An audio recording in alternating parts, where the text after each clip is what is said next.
ফের প্রকাশ্যে তৃণমূলের অন্দরের বিরোধ। খড়গপুর পুরসভার পুরপ্রধানের বিরুদ্ধে ক্ষুব্ধ দলেরই কাউন্সিলররা। অভিযোগ, না জানিয়ে থানা মেরামতিতে টাকা বরাদ্দ করা হয়েছে। পুরপ্রধানের বক্তব্য, বিশেষ তহবিল থেকে বরাদ্দ করা হয়েছে এই টাকা। খড়গপুর টাউন থানার প্রশাসনিক ভবন মেরামতি ও পুনর্নির্মাণের জন্য বরাদ্দ হয়েছে প্রায় 15 লক্ষ টাকা। পঞ্চদশ আর্থিক কমিশনের টাকা বরাদ্দ করেছে খড়গপুর পুরসভা, আর তা নিয়ে শুরু হয়েছে টানাপোড়েন। কাউন্সিলরদের অভিযোগ, কোনো আলোচনা না করেই পুরপ্রধান টাকা বরাদ্দ করেছেন। তাদের প্রশ্ন, বিভিন্ন ওয়ার্ডের বহু কাজ বাকি, তারপর থানাকে এত টাকা বরাদ্দ করা হলো কেন? বোর্ড মিটিংয়ে সেরকম কোনো আলোচনা করে সিদ্ধান্ত হয়নি যে খড়গপুর পৌরসভা খড়গপুর টাউন থানাকে ফান্ড দিবে, কারণ টাউন থানার তো ইচ্ছা গভর্নমেন্ট ফান্ড থাকবে। এরকম একটা দলের কাজ হবে, অথচ আমরা কাউন্সিলর হিসাবে জানতে পারবো না। এটা আমাদের একটা দুঃখ বা ক্ষোভ আছে।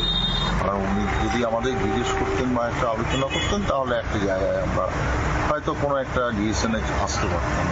কিন্তু উনি প্রয়োজন মনে করেননি আমাদের সাথে আলোচনা করার। পাল্টা বিস্ফোরক অভিযোগ পুরপ্রধানের। এটা স্পেশাল ফান্ড থেকে এতদিন যে কাজ হয়েছে, কোন ফান্ড থেকে কি টাকা দিচ্ছে, কোথায় কাজ হচ্ছে, কেউ কিছু জানতে পারতো না।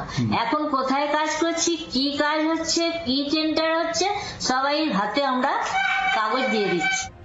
পুরপ্রধান বনাম কাউন্সিলরদের দ্বন্দ্বে কিছুটা অস্বস্তি খড়গপুর তৃণমূলে। ইগোপির রিপোর্ট, জি 24 ঘন্টা।